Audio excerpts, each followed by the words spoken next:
que se moviliza en vinchuca y huésped, epimastigote solo vinchuca, amastigote solo huésped. Entonces básicamente la vinchuca va, pica a alguien que esté contagiado con el Trypanosoma cruzi y se lo va en forma de tipo mastigote, y acá va a pasar al intestino anterior al medio, tripomastigote, epimastigote en el medio, donde se va a multiplicar y va a generar un montón de Trypanosomas cruzi, y después tripomastigote de nuevo. Y cuando llega al intestino posterior, obviamente defeca en las personas que va a contagiar. Entonces ahí la persona, como dijeron, se empieza a rascar, empieza a generar abrasiones, las cuales va a ingresar el tripomastigote. Y ahí el tripomastigote lo que hace, como es móvil y es flagelado, y es de forma infectante, va a empezar a ir a la sangre, digamos, y en la sangre se va a ir a los tejidos, en los que tengan más afinidad, que generalmente es corazón, sistema nervioso.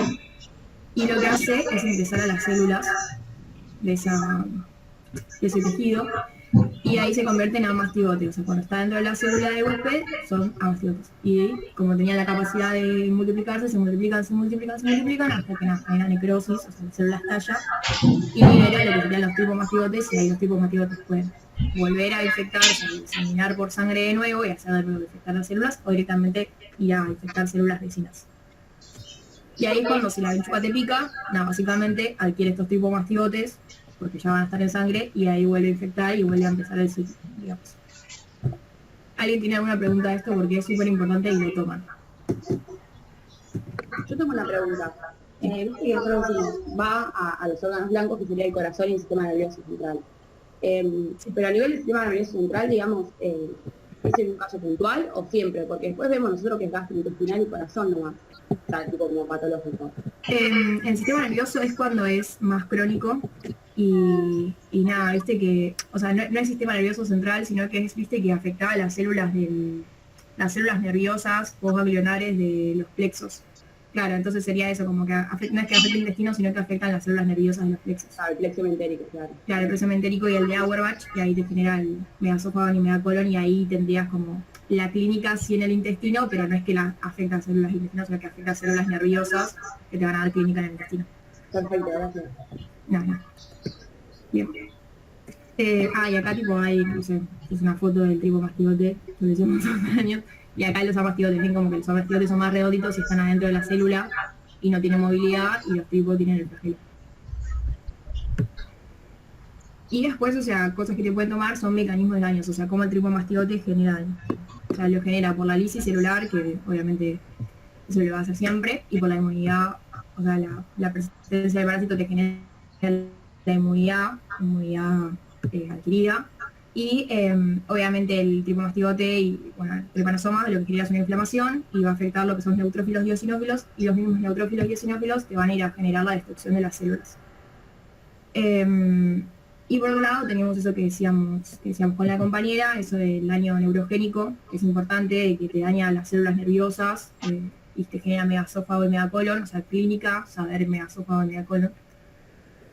Y después hay algo que es muy importante para también los mecanismos de daño, es eso de que generan reacciones cruzadas. ¿Alguien quiere explicarme qué son reacciones cruzadas? Por eso también lo toman. Como que se produce una reacción del sistema inmune contra lo propio nuestro debido a que hubo presencia del parásito. Pero digamos, sí. Lo que yo entiendo es como que está el parásito, pero después en un momento el parásito se va, pero sigue generando reacción cruzada contra lo propio. Por ejemplo, contra el miocardio. Porque compartimos, o sea, las proteínas ribosomales del parásito vendría a ser, comparten epitope con algunas proteínas también del corazón, entonces cuando generamos anticuerpos contra las proteínas del parásito, también como son similares a las nuestras, estamos matando a las nuestras. Claro, es exactamente. O sea, la reacción cruzada es básicamente que nosotros vamos a generar anticuerpos contra el trypanosoma, y esos anticuerpos que generamos también reconocen epitopes de nuestras proteínas, o sea, de algo interno, digamos. Entonces acá como que te expliqué, o sea, se generan anticuerpos contra, por ejemplo, los receptores beta-adrenérgicos. No es que se generan contra los receptores, se generan contra el parásito, pero como que tenemos epitopes muy similares a los del parásito, por ejemplo, los receptores beta-adrenérgicos. Entonces los anticuerpos que generamos contra el parásito van y atacan nuestros receptores. Y atacan también todo lo que son proteínas, que están en el tejido conectivo, en el miocardio, por eso es que te puede generar la miocardiopatía. la menina, etc. Y acá como que lo quise explicar como más fácil, porque a mí antes me costaba un montón. O sea, vos generás el anticuerpo contra el antígeno del tripanosoma y a su vez ese anticuerpo, o sea, los epitopes vieron que acá como que son re parecidos. O sea, es diferente las proteínas, digamos, pero es el mismo epitope. Entonces el anticuerpo puede entrar y puede generar daño con esos anticuerpos con nuestros epitopes. Y además, eso, siempre que hablemos de reacción cruzada, es básicamente eso, y se dan un montón de patologías. Que por eso sería autoinmune, porque están peleando contra nuestros, y también genera vasoconstricción, microinfartos y fibrosis que te va a dar clínica a nivel de los vasos. Entonces, cuando hablemos de mecanismo de daño, hablamos de inmunidad, lisis, la destrucción de las células nerviosas y destrucción de nuestras proteínas o nuestras células por esa reacción cruzada. Y después la clínica, que, o sea, no creo que le tomen tanto de clínica, pero bueno, está bueno saberlo, porque también sirve para todo. Que nada, básicamente, o sea, es agudo, o sea, puede ser agudo, periodo de latencia o crónico. Es agudo entre las 4 y 8 semanas de la infección, o sea, lo más pronto, genera la respuesta inflamatoria en un paciente que está inmunocompetente, obviamente, y generalmente es asintomática, por esto de que los parásitos generalmente causan reacciones asintomáticas. La cosa es que cuando te pica te puede generar el chaboma, que es como básicamente una saliencia, con edema, exantema y hepatoesplenomegalia y va al hígado, digamos, y al vaso. Y en un 5% te puede generar la miocarditis fatal porque nada, cuando tienen atracción por las células del miocardio, solo el 5% pueden morir, digamos, en una etapa aguda. Y en menores de 5 años es algo más general, como fiebre, malestar, mialgia, astenia, eso, como patología general. Y si tenés o sea, también te puede generar el edema, que creo que alguien lo había nombrado, el edema bipalpebral, unilateral en un ojo, que eso es el signo de Romaní. Está viola eso, con adenitis, inflamación de los ganglios. Entonces, chaboma, edema, exantema, más el signo de Romaní puede generarlo y saber que las personas se pueden morir igualmente en una etapa aguda por miocarditis. Y después las crónicas, que un poco ya lo hablamos, ya saber que lo del megaesófago y megacolon, que destruían las células nerviosas. Después que te puede dar una miocardiopatía dilatada, y ahí es cuando, por ejemplo, esto te lo pueden tomar, chagas te lo pueden tomar en estas bolillas infecciosas, o también te la pueden tomar en corazón. Diciendo, buen ejemplo de miocardiopatía dilatada, o por ejemplo, ahora vos le vas a decir, bueno, también genera insuficiencia cardíaca. Bueno, háblame de insuficiencia cardíaca. Entonces, nada, como que tienen que saber básicamente a dónde los pueden derivar. Después también pueden dar arritmias, y bueno, esófago de megacolon, y bueno, también encefalopatía, que era que se iba al sistema nervioso, que solo un 3%, o sea, no es mucho. Piensen que en 30% le da miocardopatía y un 3% encefalopatía. Y acá como que les puse, o sea, es básicamente lo que ya hablamos, nada, que la inflamación crónica afecta al tejido nervioso y ahí altera la contractilidad, se va a hacer todo un remodelado y te puede generar arritmias y muerte. Se altera la microvasculatura porque nada, tenía atracción por el tejido conectivo, también tenía atracción por las células, digamos, de los vasos y el corazón. Y te genera isquemia del endocardio por la vasoconstricción, la fibrosis, y eso te daña, digamos, todo. Y acá también te nombra la respuesta inmune cruzada y obviamente el daño colateral. Que eso después como que te puede llevar a la dilatación y a la miocardiopatía. Este tipo, con esto como que se te resume todo y está bueno. Eso sería chat. No sé si alguien me quiere preguntar algo. Quieren que repita algo porque nada, ese es el tema que les van a tomar si les toca esta bolilla.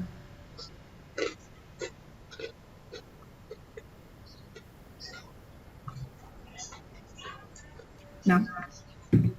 Bueno, entonces nada, hasta acá ya vimos a megiasis, que era por el intramural estolítica, leishmaniasis, que era por el leishmania, y este que es por el tripanosoma cruzi. Y el leishmania y este se propagan por artrópodos, o sea, uno por el flebótomo y este por la vinchuga.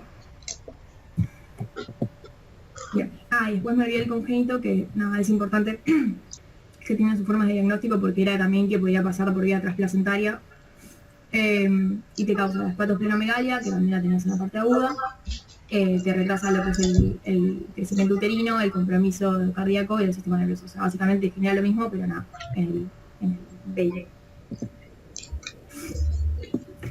Y después toxo, que nada, también es importante, o sea, lo toman. Y también hablar un poco de lo mismo, o sea, factor, o sea, de la etiología es el Toxoplasma gondii, es un protozoo apicomplejo. Y o sea, lo que tiene esto, igual, esta enfermedad, es que es una enfermedad que afecta a inmunocomprometidos. O sea, afecta a ambos, pero en realidad los que son inmunocompetentes, como que te va a dar una infección que es asintomática y ya. Pero en las personas que son inmunocomprometidas, sobre todo está muy asociada al SIDA, al VIH, te puede dar un montón de clínica y o sea, te puede producir la muerte, digamos. Vieron que cuando damos SIDA decimos que en el último estadio como que se infecta con infecciones oportunistas. Bueno, esta es una infección que se puede dar en el SIDA, digamos, y que te puede causar la muerte. Cuando en una persona que es inmunocompetente, digamos, es sumamente asintomática, en el 90%. Y acá era eso de que hablábamos de los huéspedes. O sea, vos tenés un huésped definitivo, un huésped intermediario y nosotros que somos huéspedes accidentales. Los huéspedes definitivos van a ser los felinos, o sea, los gatos. Los intermediarios, los mamíferos y las aves, y nosotros somos los accidentales. Y las vías de contagio se dan por comer carne cruda, comer carne en mal estado, comer alimentos que estén contaminados.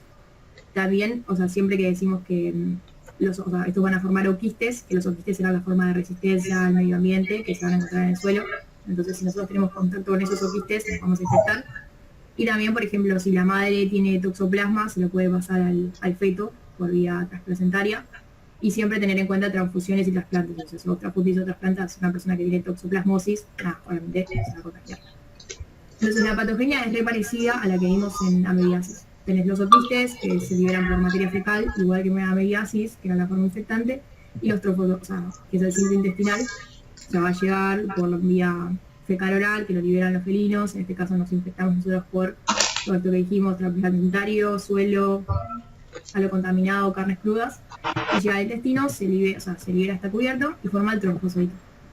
El trombozoito es la forma en la cual se va a diseminar, que básicamente es el ciclo tisular y afecta al sistema nervioso, el músculo, el sistema fagocítico mononuclear, y acá me faltó agregar los ojos. O sea, va a diseminar a los tejidos, digamos. Y acá como que la clínica y lo que pase depende de esto que hablamos, o sea, el inmunocomprometido. O sea, si usted le pregunta toxoplasmosis, tienen que hablar mucho de la persona que está inmunocomprometida y que tiene SIDA o que tiene alguna afectación que disminuya su inmunidad, y ahí hablar un poco de la inmunidad. Si la persona es inmunocompetente, puede generar algo asintomático, que nada, va a formar los oquistes en forma de resistencia, y puede generarle algo ganglionar, o sea, por ejemplo, alguna adenomegalia, una adenitis, pero sumamente leve, o uveitis y coriretinitis. Si el paciente está inmunocomprometido, por ejemplo, en el caso de SIDA, o si toma alguna terapia inmunosupresora, por ejemplo, corticoides en alto grado, o por ejemplo que esté tratado de cáncer o algo que le genere la inmunosupresión, puede afectarle el corazón, generarle miocarditis, embolitis, puede generarle encefalitis o alguna disfunción hepática, o sea, básicamente va al sistema nervioso, entonces encefalitis, y al músculo, que está, por ejemplo, en el corazón, y te genera miocarditis.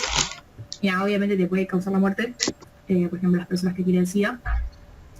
Y después está la congénita, que también tiene afecciones neurológicas, y en el primer trimestre, o sea, se puede contagiar en todos los trimestres, pero en el primer trimestre es el más grave, que ahí es donde te causan los trastornos neurológicos, puede ser como viable el feto. Entonces, si le preguntan toxoplasmosis, saber que es Toxoplasma gondii, que tiene diferentes ciclos, primero intestinal y después tisular, y que el inmunocomprometido está asociado a SIDA. Eso es todo lo que tienen que decir otro toxoplasma, o sea, no es mucho, pero y después la hiatidosis, que también es probable, que se da por el Echinococcus granulosus, que es un metazoo, o sea, ahí le dicen metazoo, es pluricelular, tiene órganos, hace muchas funciones, que es un platelminto, que el platelminto habíamos dicho que era o sea, parte de los hematelmintos, y iba a ser hermafrodita, o sea que adentro del gusano va a tener órganos femeninos y órganos masculinos que van a generar huevos.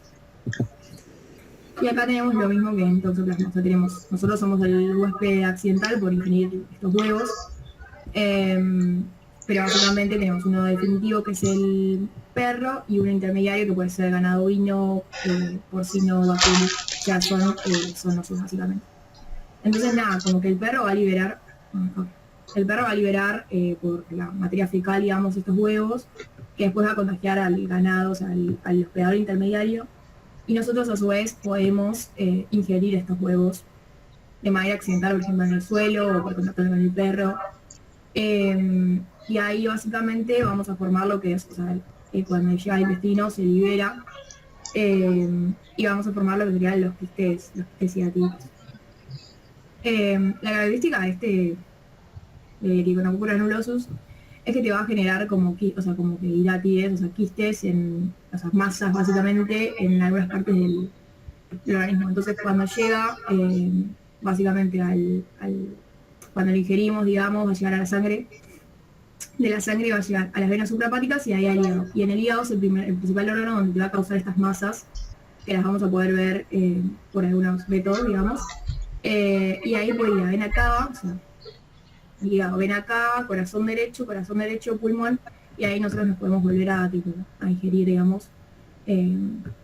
Y puede, digamos, ir desde el pulmón hacia volver al corazón izquierdo y del corazón izquierdo y hacia los otros tejidos.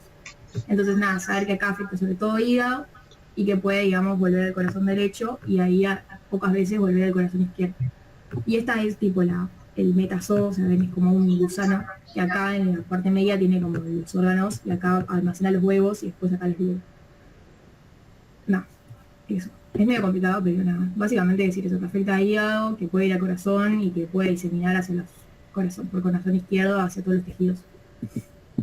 Y acá, o sea, lo importante de la hidatidiosis es la clínica, sobre todo. O sea, desde pacientes antisomáticos hasta, ahora creo que hay fotos, ven, estas son las masas que se forman en el hígado, que son tipo súper grandes y súper notorias, y también cuando van al pulmón por el corazón derecho, también van a generar masas que las van a ver.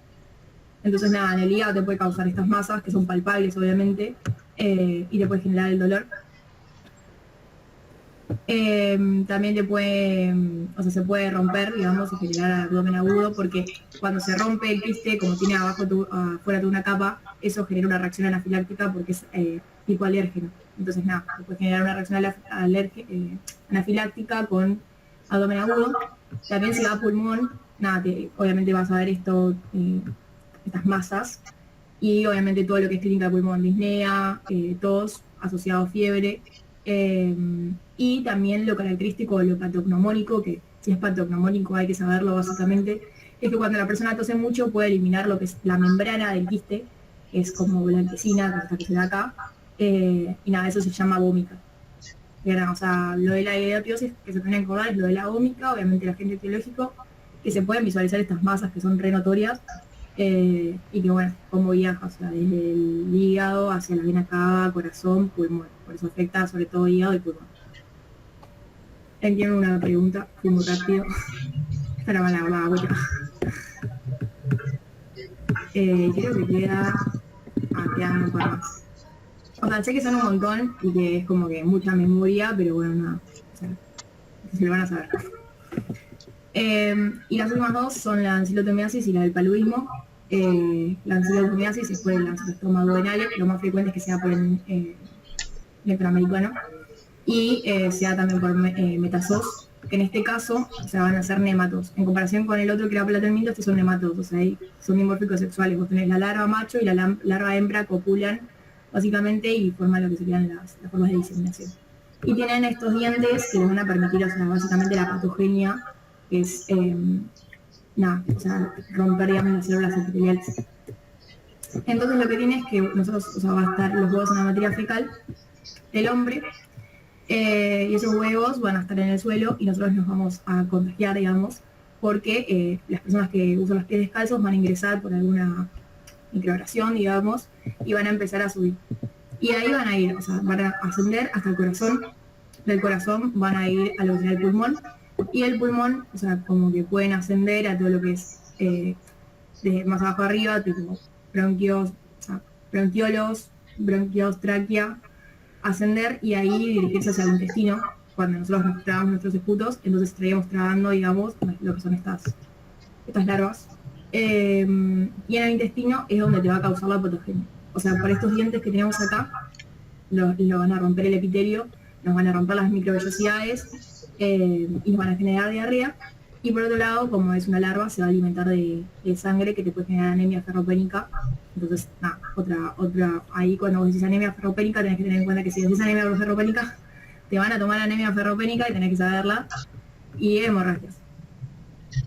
Eso es todo lo que habría para decir de la cilostomiasis, o sea, acilostoma, metazoos, que es dimórficos, o sea, hay hembras y machos, y eso de que te genera diarrea y anemia ferropénica, o sea, es una causa de anemia ferropénica, eso es muy importante. Y el último, que este sí, o sea, Chagas, paludismo, toxo, importantes. Para mí, o sea, yo tomaría que nada, el paludismo es una enfermedad que acá en realidad no es muy prevalente y que en realidad se da porque la traen viajeros, que también se le dice malaria, y que el agente etiológico va a ser el Plasmodium, que hay diferentes como géneros, o no sé si es género, sepa, que nada, como que van a generar diferente clínica. O sea, nosotros tenemos lo que había puesto Viaxio Vale, Falciparum y malaria, que son los diferentes tipos de Plasmodium. O sea, el parásito es Plasmodium, pero puede tener diferentes tipos. Y es un protozoo, básicamente, o sea, es unicelular, todo el chamullo. Y el vector va a ser el mosquito, que es el Anopheles, y nosotros seríamos los hospedadores intermediarios. Entonces, nada, como que las vías de contagio pueden ser por jeringas, o sea, por compartir jeringas, por natales, por el vector, el Anopheles, que es lo más frecuente, y por transfusiones. O sea, como es un vector, va a ser básicamente lo mismo. Va a picar a alguien que esté enfermo con paludismo y se lo va a transmitir a alguien que no lo esté. Entonces, o sea, esto es un quilombo, pero nada, no se lo voy a explicar todo, pero es como que el mosquito va, o sea, el Anopheles va y pica y le deposita lo que serían la forma infectante que serían los esporozoitos y va directamente al hígado. O sea, ya sabés que acá te afecta al hígado. Tipo la cilostomiasis. Del hígado, o sea, se va a salir su forma también de merozoitos, digamos, y ahí va a ir a infectar lo que serían los glóbulos rojos. Y ahí es donde va a tener una fase eritrocitaria, o sea, va a vivir adentro de los glóbulos rojos hasta que se multiplica y empieza a generar hemólisis. Entonces también eso es es importante para la clínica, digamos, de que te va a generar hemólisis de los glóbulos rojos, entonces te puede generar, por ejemplo, anemia, porque básicamente se van a estar destruyendo los glóbulos rojos. Y nada, de ahí obviamente va a seguir haciendo un ciclo asexual y el mosquito puede volver a picar y adentro del mosquito se va a generar lo que es el ciclo sexual, porque siempre adentro del hospedador definitivo se genera lo que es el ciclo sexual, que es con cigotos que se unen, o sea, gametogonias que se unen y forman el cigoto y vuelven a depositar lo que sería la forma infectante, hígado, merozoitos, glóbulos rojos infectados. Cuando nosotros, por ejemplo, diagnosticamos, o sea, vamos al diagnóstico de paludismo, lo que vamos a ver en el microscopio es los glóbulos rojos todos adentro como infectados y se ve claramente o sea, sí se ve que está infectado con el Plasmodium. Y esto era lo que les decía de los diferentes tipos. O sea, el Viaxio Vale te causa la terciana benigna, que sería fiebre cada 48 horas. El Falciparum te causa la terciana maligna, que sería fiebre cada 48 horas, pero te puede generar la muerte. Y el malariae son fiebres cada 72 horas alternadas. Y acá la clínica, que tenía que ver con que se destruían los glóbulos rojos, o sea, tenés hemólisis con fiebre, porque es esa fiebre de la terciana, la benigna, maligna y cortana. La patosplenomegalia, que es porque básicamente invadía el hígado en primera instancia. Y obviamente te puede afectar los vasos, que eso se da porque nada, o sea, básicamente te genera todo lo que es hemólisis. Y vas a tener hipoxia, porque si tenés menos glóbulos rojos vas a estar transportando menos oxígeno, ya hay que tener anemia, y puede afectar también los vasos cerebrales. Y lo que te puede causar es, si te genera mucha destrucción, insuficiencia hepática, por ejemplo, coma, shock, porque tenés mucha hipoxia, mucha anemia, y insuficiencia renal, si llegará a diseminar y a ir hacia el riñón. Y nada, eso es todo. Pero nada, básicamente acordarse lo que es tipo que invade y que el Falciparum es mortal, digamos, o sea que te puede generar la muerte. Nada, que es porque es más patogénica y en la capacidad como de ser muy antigénica y de variar sus epitopes y todas las secuencias. No sé si alguien tiene alguna pregunta. Algo, Mycobacterium tuberculosis, hablaron de granulomas, mecanismos de evasión, etcétera. Claro, general, bien, o sea, importantes, digamos. ¿Podés mandar los testimonios al grupo? Porque sirven un montón. No estoy autorizada, pero después esta chica lo va a subir en Preparemos. Listo, ya está. Lo va a subir a Preparemos Patología, sí, así que estén ¿Ahí en el grupo hay profesores? en Preparemos Patología. En el intensivo. No, solo nosotros. Están Ah, bien. los profesores. Podemos sacar el cuero. Pueden sacar el cuero, pueden sacar el cuero. Podemos hablar con libertad. Estaban todos reprimidos. No, igual te lleva a tomar lima, es un Ay, amor, sí. la amo. A mí me Cada tomó. uno. Yo tuve suerte. Lo bien que explica re bien. Sí, yo cursé con ella y nada. La amo. Sí. No hay otra.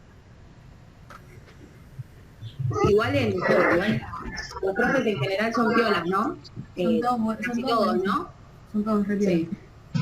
Sí, igual nunca se dejen llevar por los profesores. Nunca, porque puede tener un día o depende siempre de cómo vengas en el final. Entonces siempre con pinzas todo. Lo que Porque a veces sabés, pasa. Claro, y a veces pasa que vas a rendir y te dicen, no, ese es malísimo. Y ya entras con ese pensamiento y nada que ver. O sea, todos los finales son, todos los exámenes son todos individuales y hay que estar ahí y bancársela.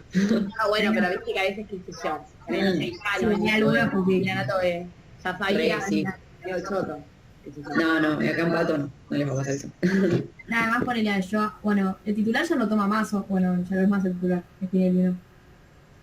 Es Lima Claro. la tutor, ¿no? Claro, Lima, ¿sabes? Bueno, el año pasado me tomó Spinelli, no sé cómo es. Nada, y un amor, y es como que si el titular es un amor, son todos un amor, ¿viste? Porque son todos re Tal cual. flojos. Así que nada. Bueno, yo me voy porque me tengo que ir, pero no, tengo con Guada y ahí. Gracias. Dale. Nos vemos. Gracias, Mari. Éxitos. No, gracias. Muy bien. Bueno, si quieren vamos arrancando así, no se hace tan largo. Voy a compartir mi power. Cualquier cosa me van frenando, me dicen, si quieren que volvamos a repetir algo, volvemos, no hay ningún problema. Ahí están viendo, ¿no? La pantalla.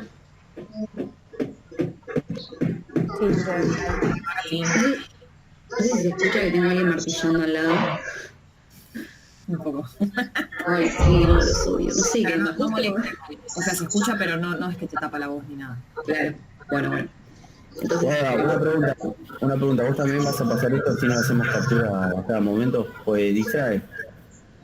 si yo no tengo problema, o sea, yo prefiero pasárselos y que me escuchen y cualquier cosa si necesitan, o sea, si no entendieron algo me vuelvan a preguntar, yo prefiero eso y no Dale. tener que pasárselos. Buenísimo. ¿Sí? ¿Todo bien? Bárbaro. Oye, bueno, acá les puse un poco lo que vamos a ver conmigo, que es la bolilla 5. Que bueno, acá toco un poco más bacterias y hongos, y bueno, les puse los microorganismos que les van a preguntar. Yo no hablé capaz de todos, pero bueno, me parece que fui a lo más importante. Y bueno, como vemos, el primer parásito va a ser el más importante de todos, la tuberculosis. O sea, primero te ponen las bacterias, tuberculosis, lepra, sífilis y brucelosis. Acá importante, tuberculosis y sífilis, eso sí o sí. Y bueno, después los otros se van en biología, patogenia, fisiopatología, por arriba.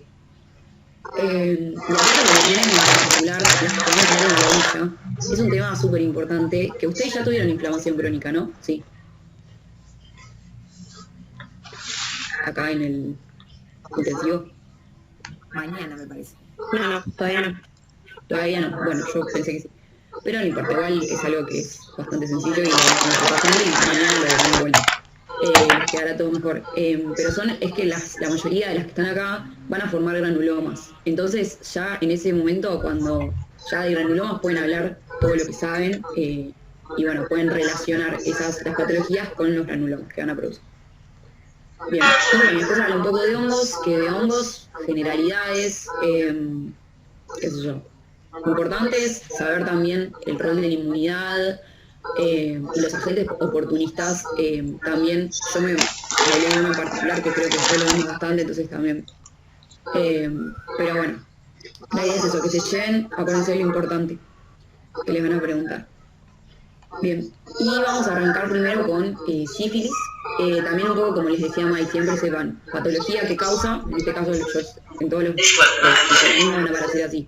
Primero la patología, el agente causal de la patología, y acá yo siempre les pongo una referencia de la bacteria, o sea, más o menos qué tipo de bacteria es. Eso es importante para que chamullen, chicos, o sea, aprovechen eso y puedan hablar un poco más de esto. Diciendo poco. Pero bueno, la sífilis va a ser entonces una enfermedad sabemos también que es contagio, o sea, que se transmite por vía sexual, que va a estar causada, o sea, la gente responsable es el treponema pallidum, que en este caso es una espiroqueta. Las espiroquetas siempre tienen como las mismas características entre sí, que eso está bueno porque también podemos hablar de eso, decir que va a tener forma helicoidal, que es muy delgada y también es pequeña, pero la podemos ver al microscopio óptico de campo oscuro. Y ahí les puse como una imagen de cómo la veríamos, ¿no? Me pareció, no sé. Esa sería la espiroqueta, que va a ser muy delgada y que va a tener esa capacidad, o sea, va a poder diseminar, que eso es algo que es importante para su patogenia. Y además va a estar formada por su membrana externa, va a tener muchos fosfolípidos y pocas proteínas. Esto que tenga pocas proteínas le permite a la bacteria evadir la fagocitosis.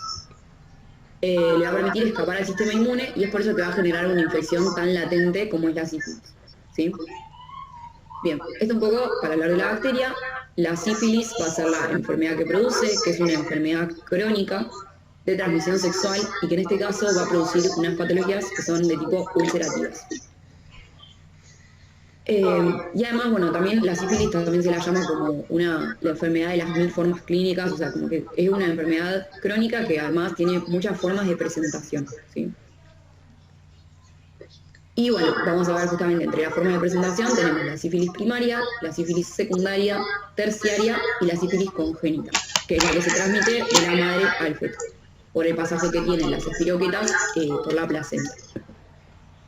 Y todas estas manifestaciones las podemos ver asociadas a lo que se conoce como la endarteritis proliferativa, que se va a dar en los pequeños vasos, que la podemos encontrar, bueno, en todos los estadios. ¿Alguno sabe qué es esta endarteritis en pequeños vasos?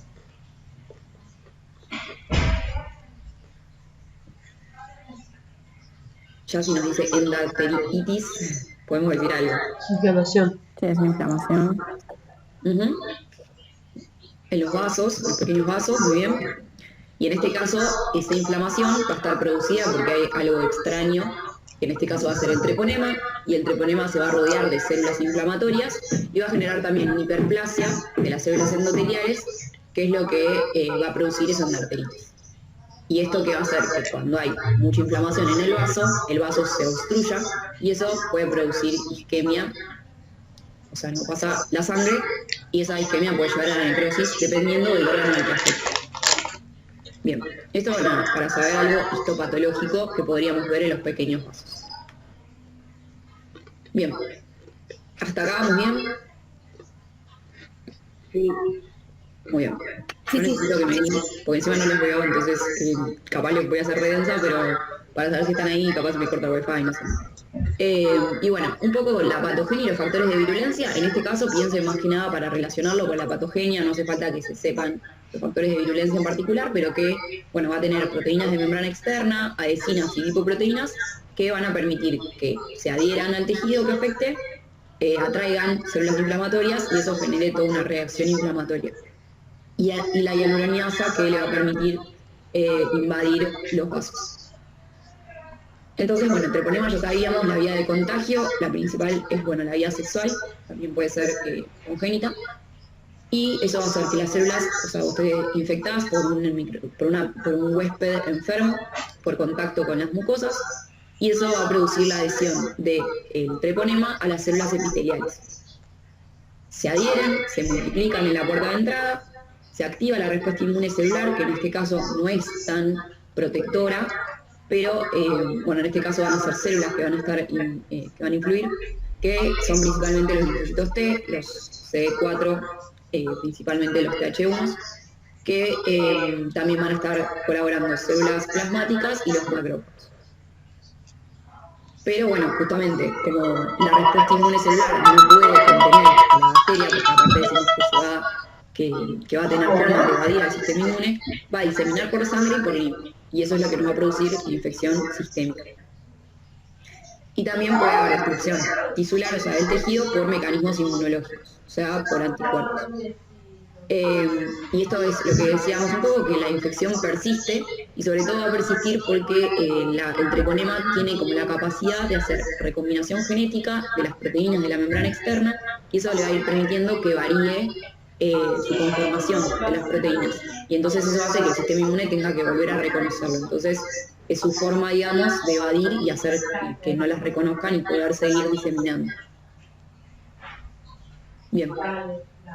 Esto en cuanto, más que nada, a la bacteria.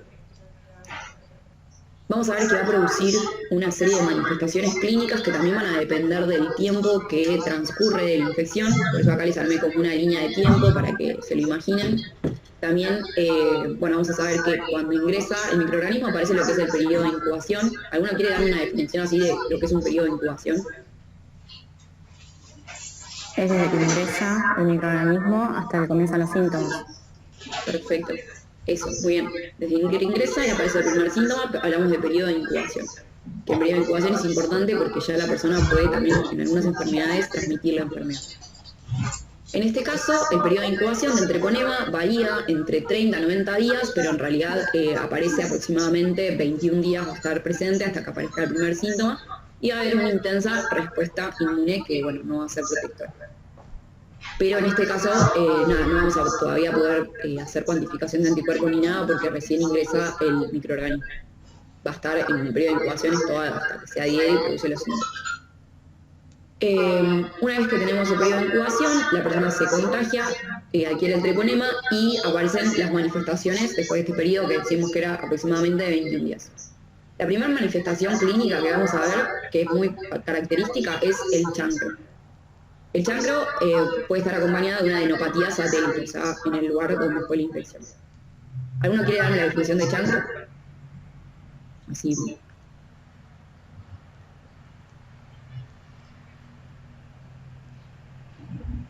Como ahí un poco la imagen, no sé si les puede ayudar. Que es una úlcera con los bordes definidos.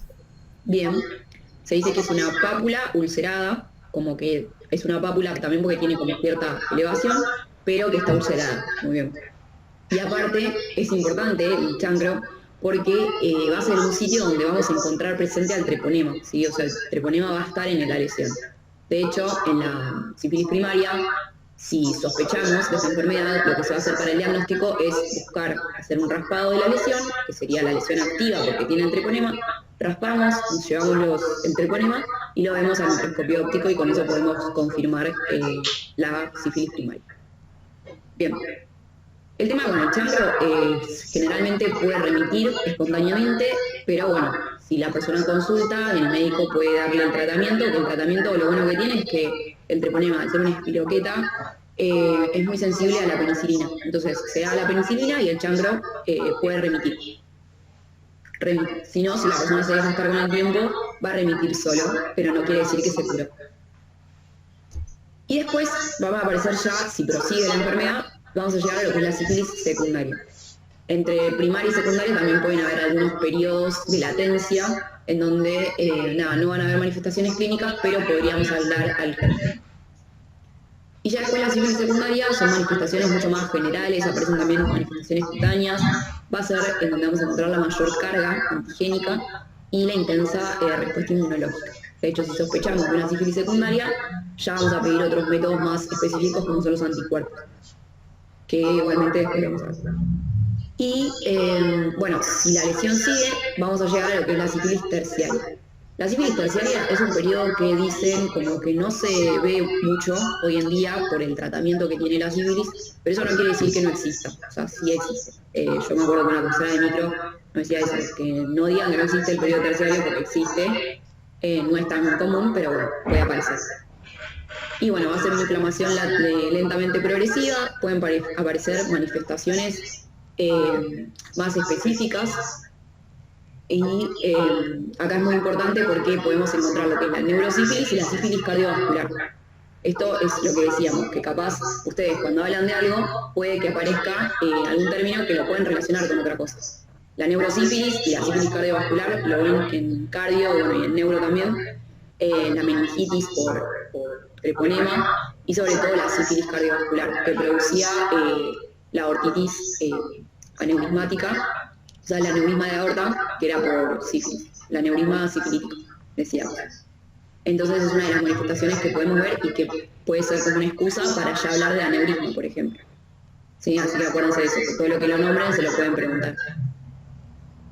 Y también ya en el periodo terciario lo que vamos a encontrar es la presencia de los gomas, que esto ya sería involucrar, digamos, a los granulomas. Bien, ¿hasta acá alguna duda? Fui muy rápido.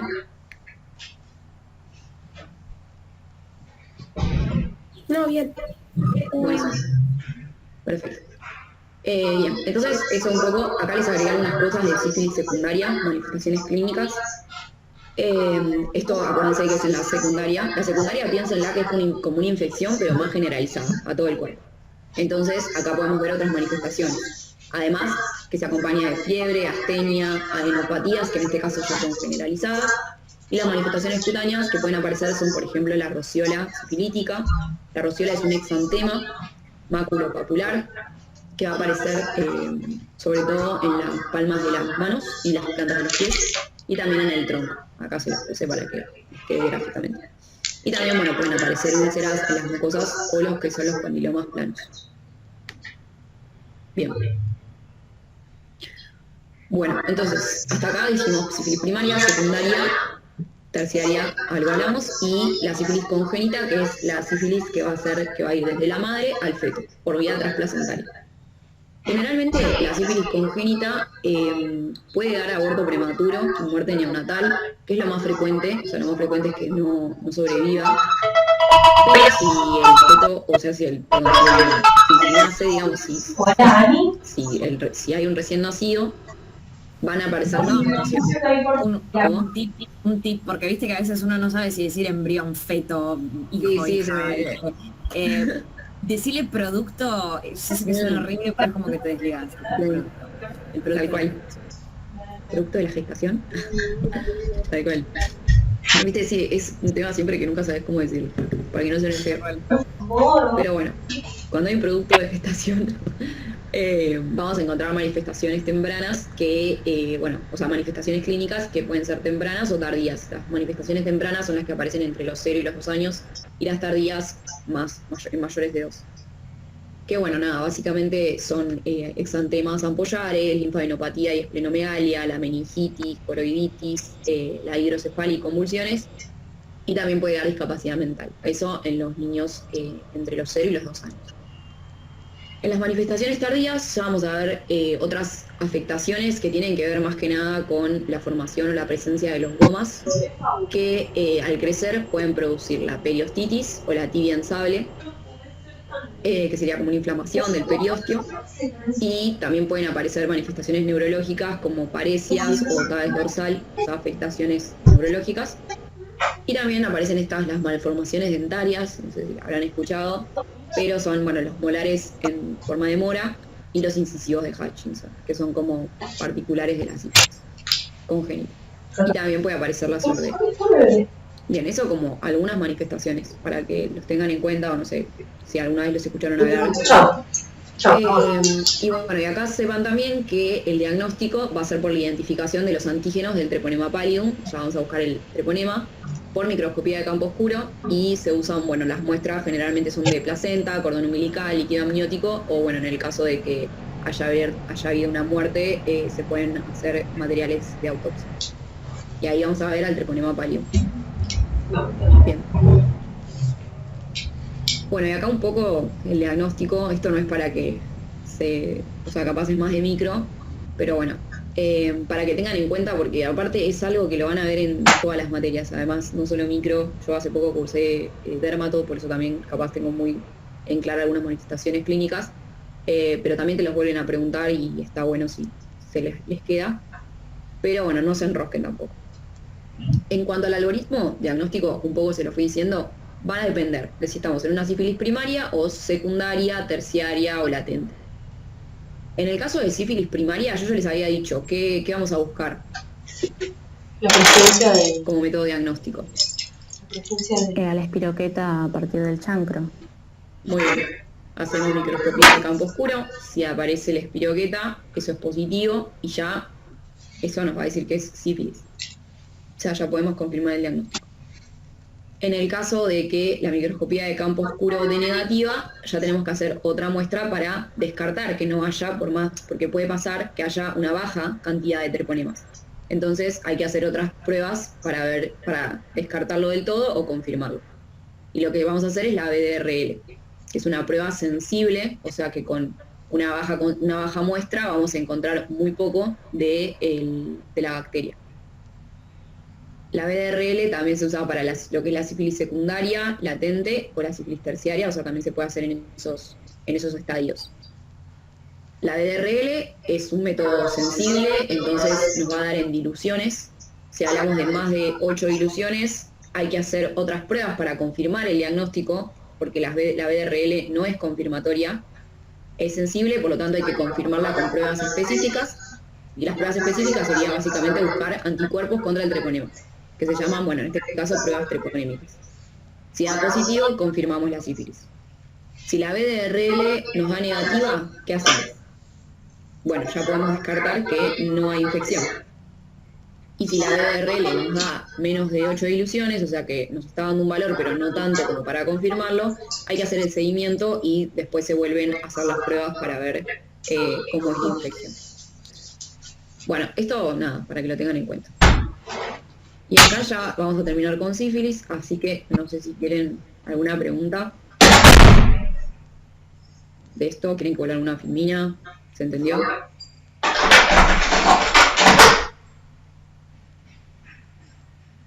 Bien. Bueno, siempre acuérdense lo mismo. Agente infeccioso, patología que produce, y bueno, en este caso si pueden hablar algo de los estadios clínicos, va a estar bueno. Bien. Bueno, no hay ninguna pregunta, ¿no? Por mí no. Muy bien. Excelente. Bueno, ahora vamos a pasar, si quieren, y vamos a hacer, primero vamos a ir a tuberculosis, que dije que eran como las más importantes. Acá voy a cambiar un poco de pantalla porque lo tengo en otro Power. Miren, este fue un Power que usamos este año. Así que... no lo ven igual todavía. Ahí los comparto.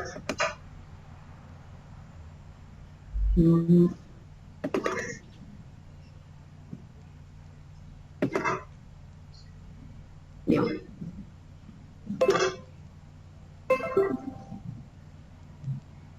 Bueno, ahí se ve, ¿no? Sí. Perfecto. Bueno, entonces nada, tuberculosis es una enfermedad muy importante que si les llega a tocar, o sea, les puede tocar en infecciosas, como también les puede tocar en respi, ¿sí? En respiratorio también puede que les pregunten de esto. Entonces, nada, ya ahí podemos saber que es una enfermedad que se va a dar a nivel respiratorio, que va a ser producida por Mycobacterium tuberculosis.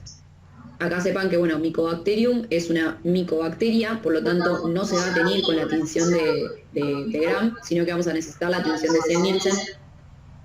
Aparte, Mycobacterium, acuérdense que es una micobacteria, entonces la característica que las diferencia de las Gram es que van a tener una pared celular que es muy rica en lípidos y también va a tener los ácidos micólicos.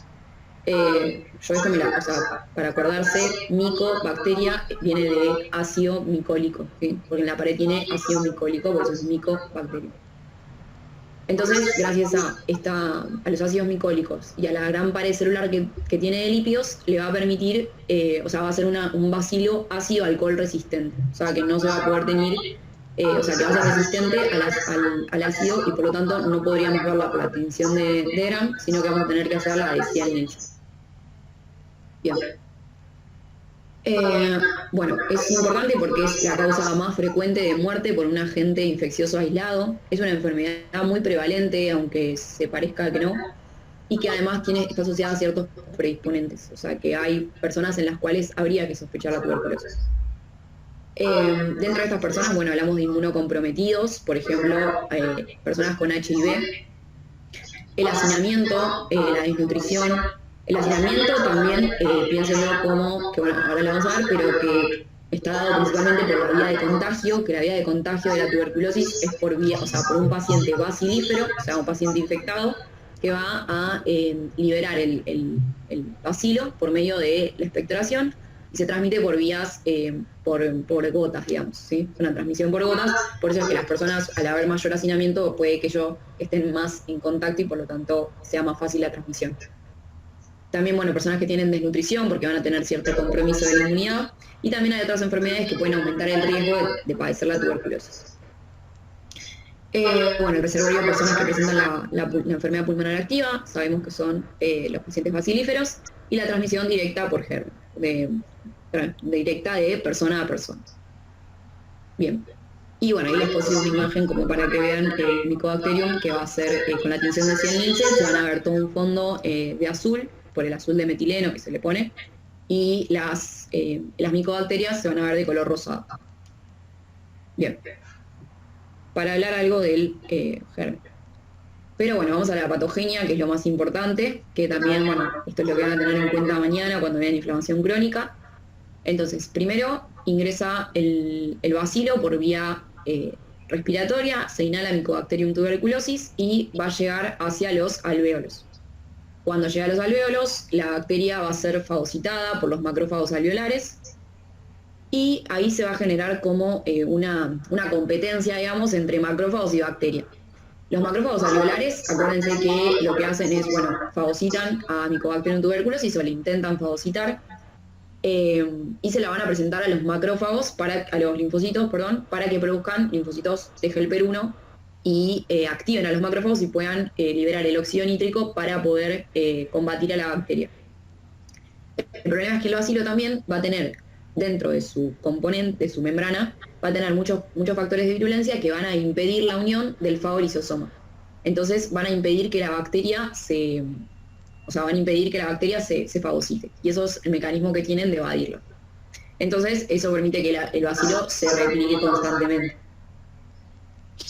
Y acuérdense también que los granulomas se producen por una reacción de hipersensibilidad retardada, que decíamos. Entonces va a tardar un tiempo en aparecer el granuloma. Cuando aparecen, por eso justamente las 3 semanas va a haber la presentación de los antígenos a los linfocitos T en los ganglios linfáticos, o sea, la bacteria evade a la fagocitosis en los macrófagos, entonces en los linfocitos también pueden presentar la bacteria en los ganglios linfáticos, y en este caso va a aparecer lo que les dije, la activación de los linfocitos de helper 1 y activan a los macrófagos. Y ahora los macrófagos activados van a ser los que van a liberar el óxido nítrico, que va a ser el que va a poder combatir a la bacteria, digamos. O sea, esto es un mecanismo que hace para poder atacar de alguna manera al bacilo, que tiene sus mecanismos para evadir el sistema inmune. Entonces, acá lo que produzca, o sea, la enfermedad que produzca el bacilo va a depender totalmente de nuestra inmunidad. ¿Esto por qué? Porque si decimos que la forma que tiene nuestro organismo de contener al bacilo es a través de los linfocitos, una persona que no tenga linfocitos no va a poder combatirlo, y entonces va a generar formas más graves de tuberculosis o una reactivación también. Entonces, en el inmunocompetente, una persona que tiene bien la inmunidad va a formar granulomas y también puede producir fibrosis y calcificación. En cambio, en el inmunodeprimido, la infección progresa, no se desarrolla una reacción de hipersensibilidad ni de inmunidad celular, ¿sí? Porque no hay linfocitos para poder combatir al bacilo. Bien, hasta ahí se entendió, algo que quieran que repita, porque es muy importante esto.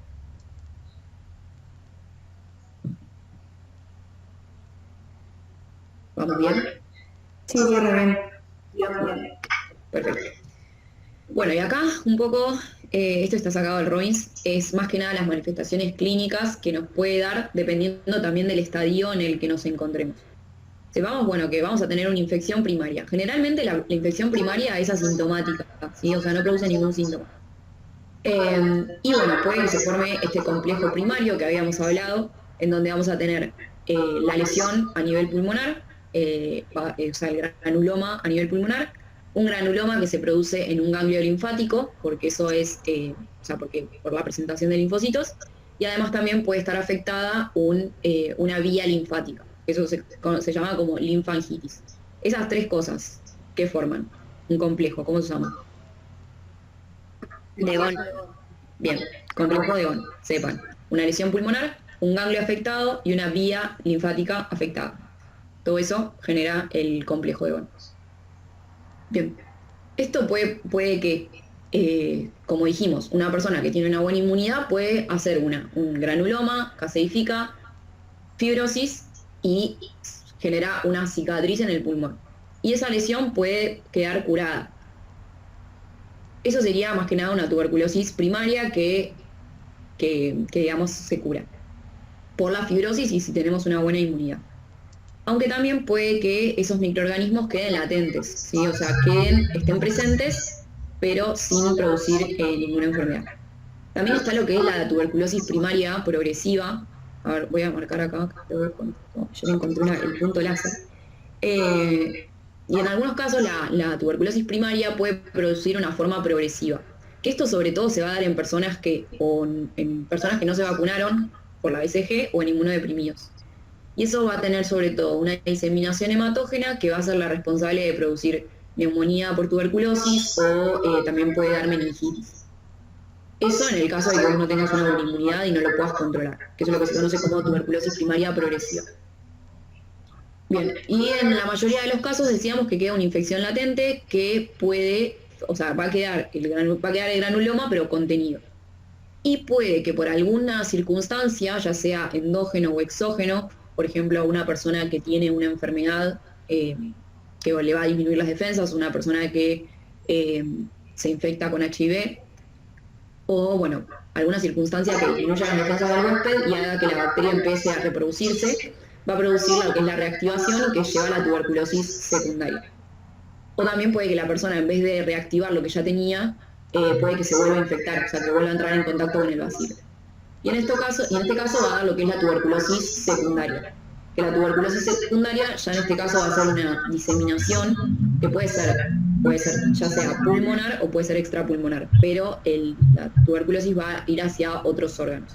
Y aparte, en la tuberculosis secundaria ya vamos a tener la manifestación de los síntomas.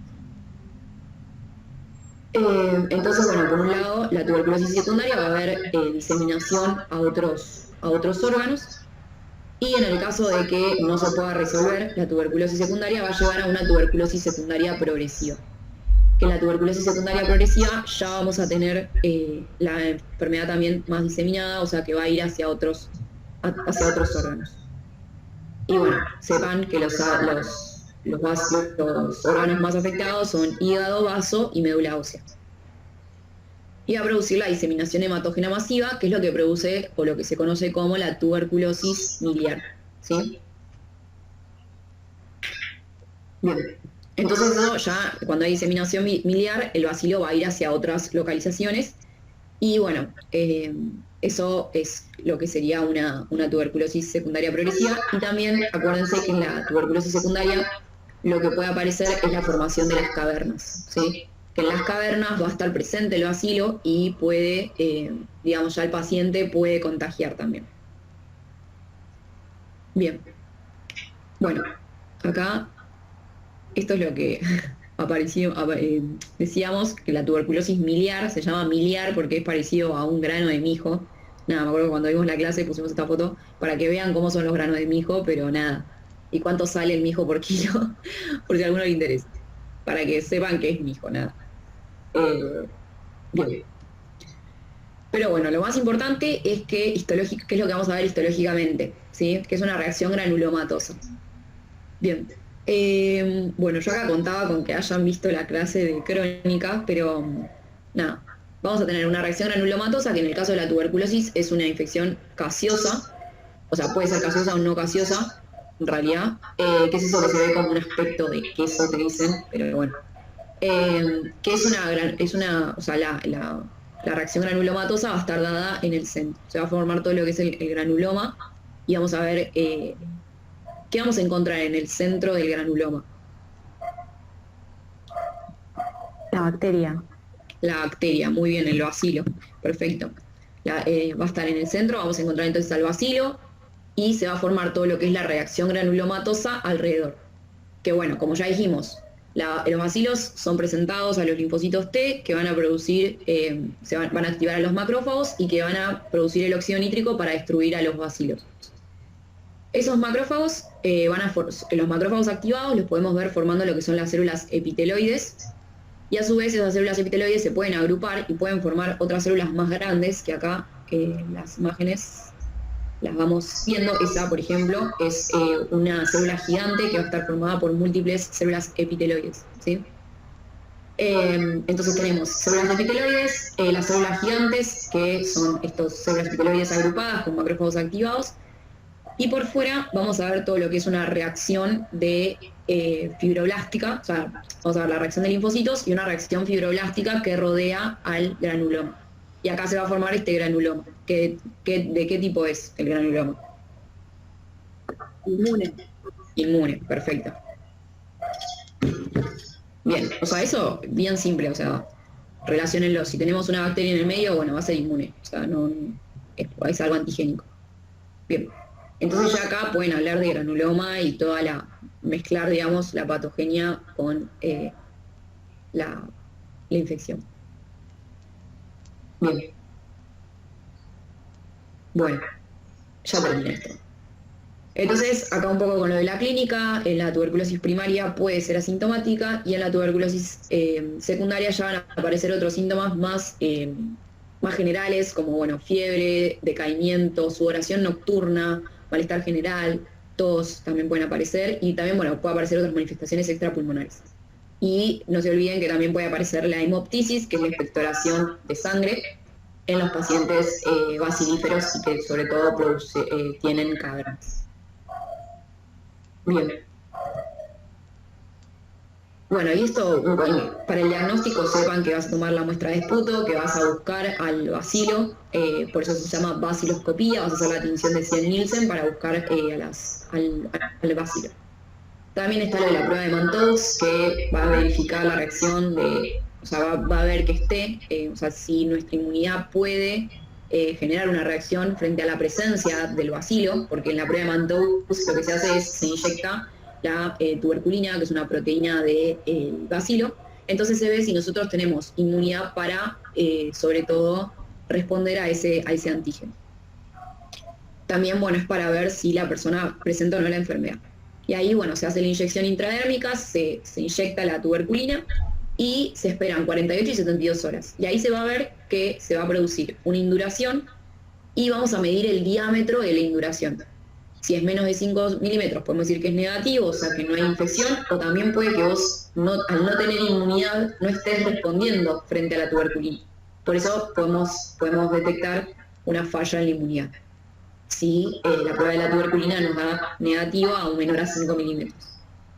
Y si el radio de la induración mide más de 5 milímetros, ahí hay que ver, eso quiere decir que hay una respuesta inmune, y bueno, puede ser que la persona haya recibido la vacuna, que son realidades más que nada cuando te dan la vacuna, o sea, más cercano a cuando recibes la vacuna, o puede que la persona esté infectada. Bien. Pero bueno, la prueba de Mantoux tampoco es algo que se hace mucho. Sepan, capaz importante, que la BCG se da en el recién nacido, o sea, es la primera vacuna que recibimos y que es importante, o sea, no te va a evitar el contagio de la enfermedad, pero va a evitar que vos hagas las formas graves. Que no sé si se acuerdan que cuando hablamos de las formas graves, yo les había dicho por acá, que la tuberculosis primaria progresiva podía dar una diseminación, sobre todo en aquellas personas que no tenían anticuerpos o en los que no fueron vacunados o en inmunodeprimidos, porque va a seguir la infección. Entonces la BCG está hecha con Mycobacterium bovis atenuado, que va a permitir eso, que no haga las formas más graves de la enfermedad. Bueno, y hasta acá, esto fue todo tuberculosis. Voy a pasar al otro. ¿Cómo vienen? ¿Mucha información? Sí. Sí, gracias. Pienso en las cavernas, o sea, ¿qué sean a nivel del bronquio fuente, las cavernas estas? Sí, a nivel de los bronquios se va a producir como esa erosión del bronquio y eso va a permitir que sobre todo el bacilo sobreviva ahí adentro. Es como que además el bacilo para crecer necesita ciertas condiciones, ¿no? Y justamente va a necesitar el oxígeno que va a ser por donde llega, o sea, el oxígeno va a llegar al bronquio y ahí se va a reproducir el bacilo y eso va a permitir que también, bueno, pueda reproducirse. Y además también las cavernas permiten que diseminen por vía hematógena, digamos. Pero sí pueden los bronquios. Muy bien. Bueno, ¿alguna pregunta que les haya quedado? Si no se entendió, posta me dicen, no hay ningún problema. Bien. Bueno, seguimos. Cualquier cosa, volvemos después. A ver.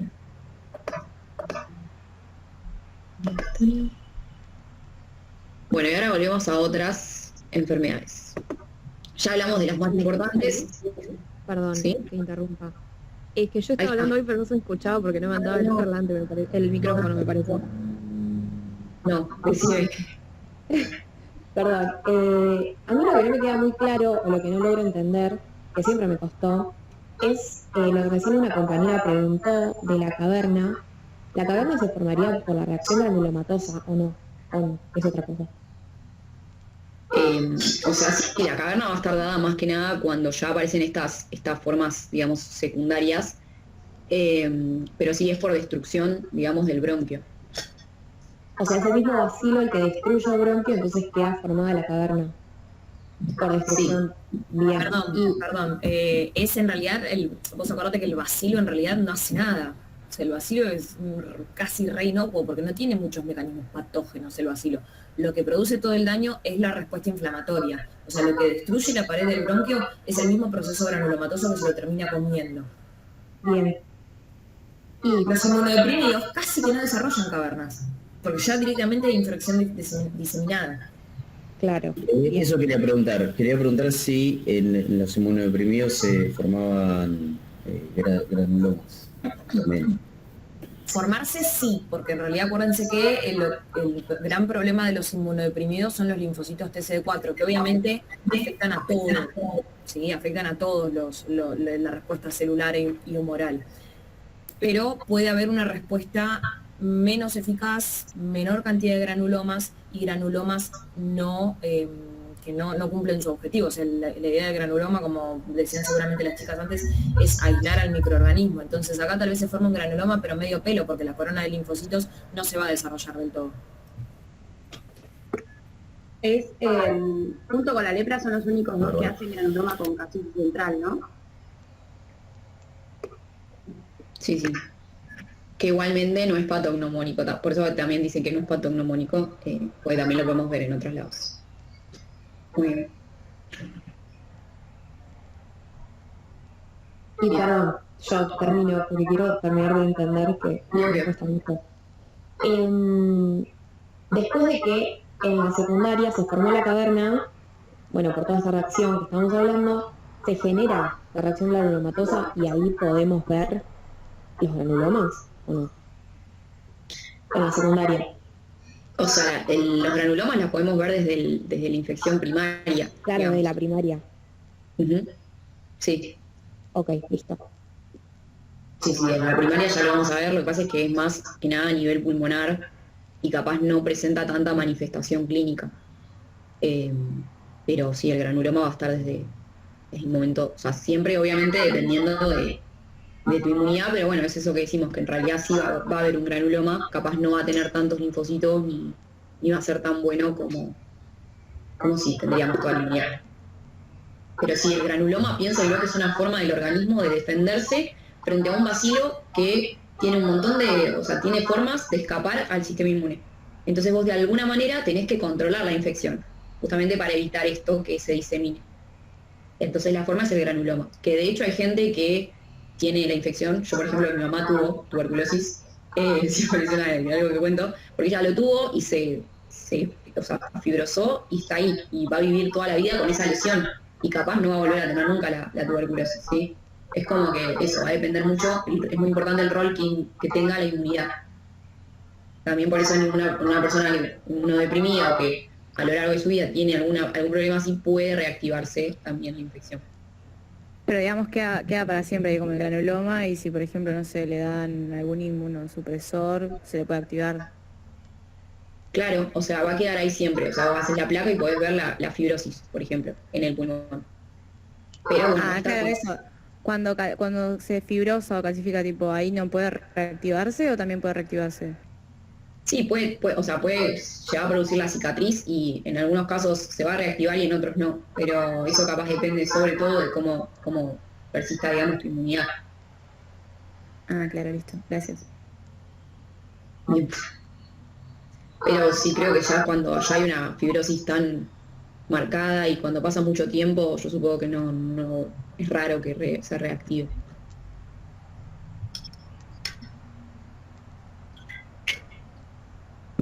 Bien.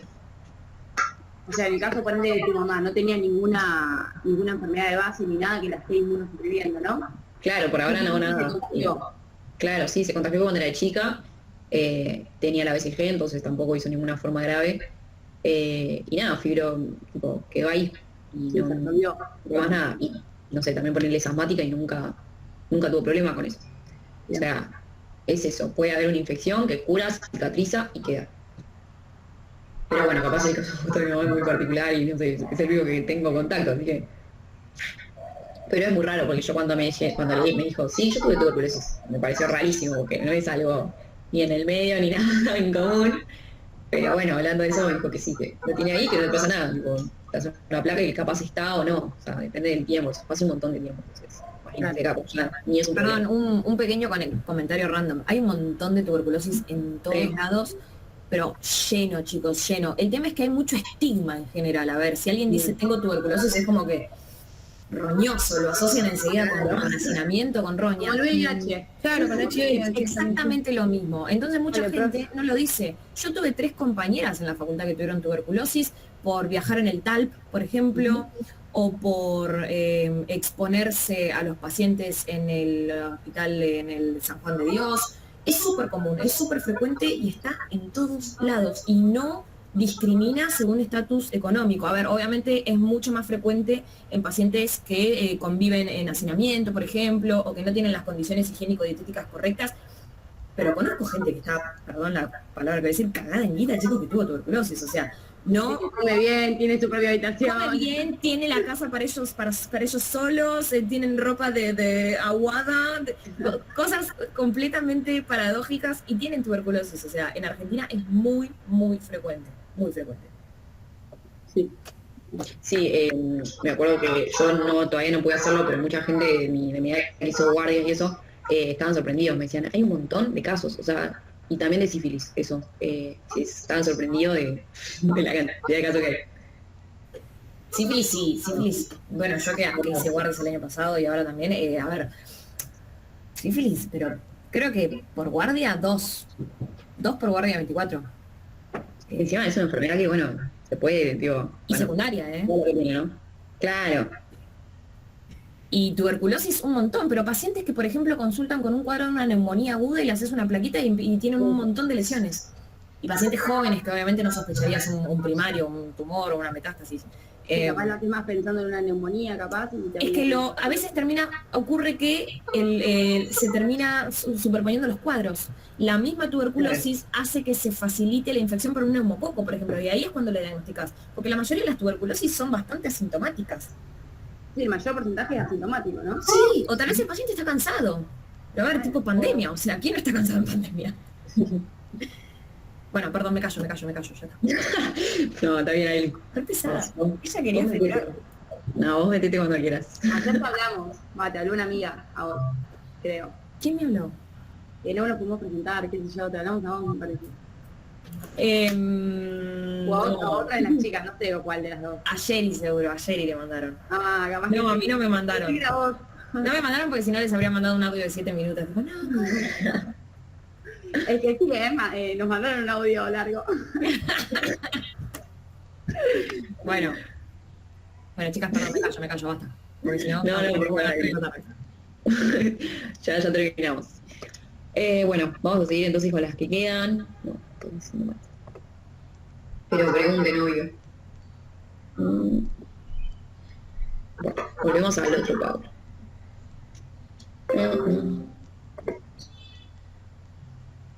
Mientras vamos, ahora vamos un poco con lepra. Yo, la verdad, que tampoco pude ver qué es lo que están tomando más frecuentemente de esto, pero bueno, ya igual Ailey antes nos habló justo del testimonio que nos vino bárbaro, tuberculosis y eso. Estos que vienen, o sea, como dijo Michael, los parásitos, lo importante, ¿sí? Como para tener algo para hablar. Siempre piensen eso, algo, no quedarse callados, tipo si le preguntan leishmaniasis y quedarse callados, no, siempre le salen con lo que se les ocurra, pero le salen con algo. Que siempre usamos el ejemplo de leishmaniasis, pero es así. Lo mismo que, no sé si alguno se sumó ayer a la clase de herencia, pero es lo mismo que les comentaba ayer. Si está en la bolilla, se los van a preguntar. O sea, se los pueden preguntar, no es que se los van a preguntar, pero si está en la bolilla se los pueden preguntar y por lo menos tengan, como dice Guada, algo, no sé, cualquier cosa para defenderse. Porque lo peor que pueden hacer es quedarse callado, por más boludo que sea, ¿eh? Mi mamá tuvo. No sé. Yo lo que hago es mirar los testimonios, ¿viste? Y ahí ver qué toman. Por la herencia, por lo menos a mí mucho no me gustan. Entonces, me basé más en las enfermedades que toman siempre. Ahora, si salen con un martes 13, bueno. A ver, pero exactamente, es lo que decíamos ayer. Lo que más toman y algún ejemplo de alguna alteración en la herencia autosómica dominante, por ejemplo, una enfermedad autosómica dominante, algún concepto general, alguna enfermedad ligada al X, alguna, por ejemplo, trisomía del par 21, o sea, eso es lo que toman. Pero en la bolilla también figura enfermedad de Niemann-Pick. ¿Qué? La enfermedad de Niemann-Pick, pero por lo menos decir, bueno, es una enfermedad, es una glucogenosis, o una enfermedad por depósito lisosomal, al igual que por lo menos tirar algo, siempre por lo menos un comentario, porque lo que, por ejemplo, Spinelli lo que hace, yo siempre digo, agarra bolillero y hace pack, y donde le caen los ojos pregunta. Claro, no hay... Y el tipo, tal vez no tiene ni idea de lo que te está preguntando. Reforra lo que estoy diciendo, pero a veces el tipo no sabe, tipo, ni siquiera él debe saber lo que es la enfermedad de Niemann-Pick, pero quiere ver cómo responden ustedes.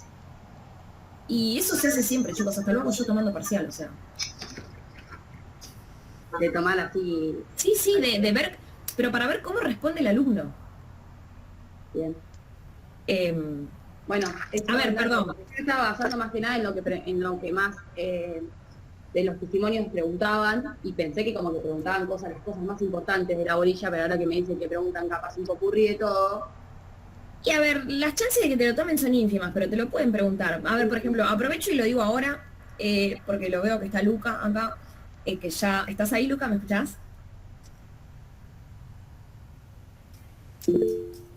Hola, Ailey me pone. Bueno, acá viene el momento de las confesiones. A Luca le tomé parcial, Luca ya me aprobó la cursada, ya todo. Le tomé parcial y una de las preguntas, Luca, corregime si me equivoco, fue ¿qué son los cuerpos de Samoma y dónde los puedes ver? Tipo, esa fue mi pregunta, porque lo había mencionado. ¿Qué pregunta? Oye, yo la verdad que ni siquiera me acuerdo yo de la respuesta, porque para mí los cuerpos de Samoma estaban en un solo lugar y bueno, no me acuerdo de qué estábamos hablando. Y me mira y me dice, tipo, están acá, acá y acá. Uf, listo, me mató. O sea, y el 90% del tiempo el profesor no sabe lo que le están preguntando, chicos. Así que la clave, a lo que voy, perdón, ya me callo, pero la clave es seguir hablando, ustedes hablen. ¿Dónde están los cuerpos de Samoma? A ver, Luca. Meningioma papilar de tiroides y cero. A ver. Pero son cosas, además, tal vez si Luca me decía glioma pilocítico, tipo astrocitoma pilocítico y tipo, puede ser, qué sé yo, a ver, no soy Robbins. Y los profesores tampoco lo son. Pero esas preguntas las hacen a propósito para que ustedes se pongan nerviosos y para descolocarlos. Bien, la clave es seguir hablando. Bueno, listo, yo también callo, chao. Estoy haciendo un examen además, no debería estar hablando. Oye, yo. Sí, tal cual. O sea, hasta yo hay cosas, yo la cursé el año pasado y hay cosas que me olvidé ya y tal cual. Pero bueno. O sea, también creo que es un poco nosotras, o sea, yo lo digo para tampoco decirles, no les van a tomar eso ni ahí, y que capaz después se las toman, yo me muero, digo, sí. Y después van a decir, no, pero guau, vos me dijiste que... Y no, o sea, no sé. Así que más que nada también por eso, para abrir el paraguas. Bien. Pero que vayan tranquilos, que con lo que saben les va a ir bien. Bueno, seguimos así, ya los libero. Bueno, entonces vamos con estos que son un poco menos importantes, pero para tener algo vamos a hablar de ellos. Bien, vamos a arrancar con lepra, que la lepra está producida también por otra micobacteria, por eso también quería hablar un poco antes de tuberculosis. Mycobacterium leprae. micobacteria, ahí le pueden decir todo lo que yo ya les dije con la tuberculosis, las características. Y ahí tienen un ratito hablando. Bueno, la lepra es una enfermedad que infecta o contagiosa, que generalmente Mycobacterium tuberculosis va a afectar, Mycobacterium leprae va a afectar a todo lo que es la piel y los nervios. Y vamos a ver dos tipos de lepras que pueden aparecer, que son la lepra tuberculoide y la lepromatosa. Sepan que el tipo de lepra que pueda aparecer, o la morfología de cada lepra, va a depender de los linfocitos T, tipo de tu inmunidad, de lo que de lo que la persona genere, ¿sí? No, porque es la misma bacteria, Mycobacterium leprae, pero puede producir estas dos formas, ¿sí? Que va a depender de la inmunidad que vos tengas. Entonces, tuberculoide y lepromatosa. Ya el nombre de tuberculoide algo les va a decir, ¿sí? Es como, imagínense, tuberculosis. En cuanto a la respuesta que va a aparecer, en este caso va a ser una respuesta inmune mediada por células, aparecen los linfocitos T helper 1 que forman granulomas, ¿sí? Similar a la tuberculosis. Se los puse también acá para que la comparemos y les quede más claro. La lepromatosa, en cambio, en vez de producir una respuesta inmune celular, va a producir una respuesta humoral, ¿sí? Entonces, si produce una respuesta humoral, va a producir anticuerpos, y en este caso los que aparecen son los linfocitos T helper 2, que van a ser los que van a producir los anticuerpos. Por lo tanto, no hay granulomas, y acá esto es lo que hablamos importante. Si no hay granulomas, va a haber diseminación de los bacilos. ¿Por qué? Porque es una micobacteria, entonces va a diseminar, va a tener mecanismos para evadir el sistema inmune. Bien, principal diferencia. Tuberculoide, similar a la tuberculosis, aparecen granulomas. Lepromatosa, distinto a la tuberculoide, aparecen anticuerpos, que no son tampoco muy protectores. Bien, y entonces acá vamos a ver que la lepra tuberculoide es paucinmune, quiere decir que tiene pocos bacilos, y justamente va a tener pocos bacilos circulando porque va a tener granulomas que lo están conteniendo, entonces por eso es paucinmune. Y por eso no contagia. Que aparte de la lepra es eso que yo tenía entendido, que era como una enfermedad súper contagiosa y que si no puedes estar en contacto porque te contagiaba. Bueno, en realidad no es tan así. La infección de lepra, o sea, la vía de contagio de Mycobacterium leprae es por vía aérea. Y bueno, a diferencia de la lepromatosa es multibacilar, o sea, muchos bacilos y pocos macrófagos. En la caso de la tuberculosis da manifestaciones en piel, que en este caso son máculas, o sea, máculas, manchas, anestésicas porque no duelen, y pueden aparecer amputaciones. Acá les puse una foto para que se acuerden de las máculas, es una mancha que tienen un borde hipercrómico con un centro pálido o hipocrómico. Lo tengo en cuenta. En cambio, la lepromatosa, si va a tener una diseminación y va a producir otras formas más graves, van a ser a nivel del sistema nervioso periférico. Esto también es importante, que a nivel periférico, o sea, se va a dar a nivel periférico y no a nivel central, porque Mycobacterium leprae no va a, o sea, es como que sobrevive en la piel nada más, porque necesita esas temperaturas, ¿sí? Por eso está en la piel, y no disemina, por ejemplo, al sistema nervioso central, porque ya ahí tiene una temperatura más cercana a la del cuerpo, que va a hacer que no pueda ingresar. También aparece lo que es la facie leonina, que la facie leonina también la podíamos ver en otra patología. No sé si alguno se acuerda, yo porque la di. Payet, muy bien. Capaz alguno de los que estaba con nosotros en la comisión, yo lo di, me acuerdo, mostré una imagen, entonces la facie leonina también se da en Payet. Y en este caso, miocitis. Bien, muy bien. Y también va a dar esto, en este caso, en vez de ser máculas, son nódulos. Nódulos también anestésicos. Muy bien. Bien. Y acá un poco, otra forma que puede haber, o sea, no es solo la tuberculoide o la lepromatosa, sino que es la lepra incaracterística, que es como una mezcla de ambas, ¿sí? Va a tener algunas cosas de una y otras de otra. Y bueno, acá lo que les quería asociar un poco es para que piensen esto. Va a haber anticuerpos, no eran muy protectores, pero los anticuerpos, como ya igual hablaron con Mike, que les dijo lo de los epitopes, que dijeron muy bien, acá también los anticuerpos pueden producir otras manifestaciones. que aparte las vamos a ver más adelante, que son las vasculitis y la glomerulonefritis, ¿sí? Por la presencia de estos anticuerpos. Bien. Esto es todo lo que yo les puse de Mycobacterium. Capaz me faltó agregar que se transmite por vía aérea, que produce manifestaciones en piel, sistema nervioso y que no puede invadir más allá del sistema nervioso central. Esto es lo que yo tengo para comparar. De lepra. Bien. ¿Se entendió fácil, no? ¿O no? Sí, está bueno así, tipo comparado uno con la otra. Perfecto, perfecto. Buenísimo. Bien. Entonces seguimos. Vamos a hablar de otra bacteria que es Brucella. Brucelosis es la enfermedad que produce la brucela, es un poco bacilo. En este caso ya hablamos de gram negativo. Se los puse con rosa porque acuérdense, los gram negativos se tiñen con rosa y es un poco bacilo, va a tener más o menos esta forma. Brucella es un género, dentro del género hay especies. Nada que ver, antes de eso, como son gram negativas, acuérdense que las gram negativas, lo principal que tienen, que las hace patogénicas, es la membrana externa. Y dentro de la membrana externa va a haber distintos lípidos que son los causantes de la enfermedad. En el caso de la brucela, el más importante es el lipolisacárido O. ¿Sí? Para que lo tengan en cuenta nada más como factor de virulencia. Está presente en la membrana externa, que están las gram negativas. Bien. Brucela entonces es un género, dentro del género hay especies. La brucelosis es una enfermedad también zoonótica, es decir, que la pueden contagiar los animales al hombre, y bueno, las especies va a depender de cuál sea el reservorio, ¿sí? Del bacilo.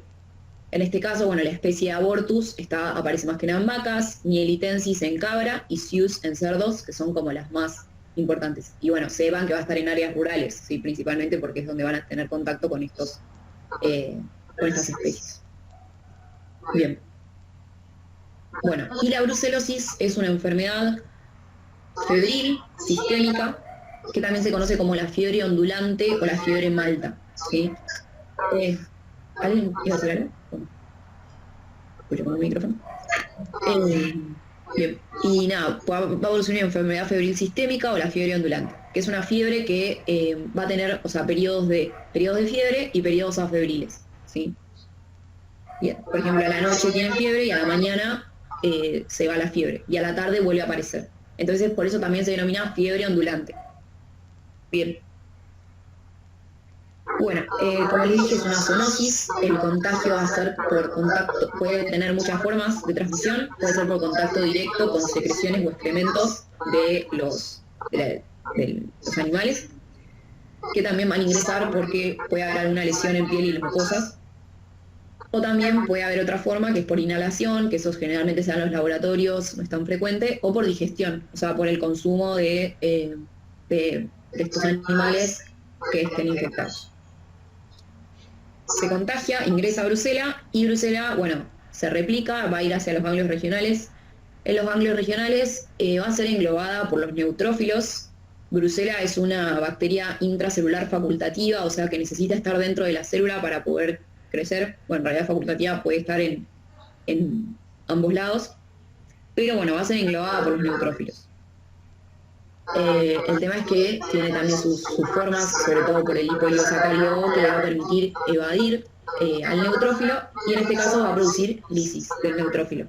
Y eso hace que la bacteria siga viviendo en nuestro organismo. Lisa a los neutrófilos y se disemina por la sangre.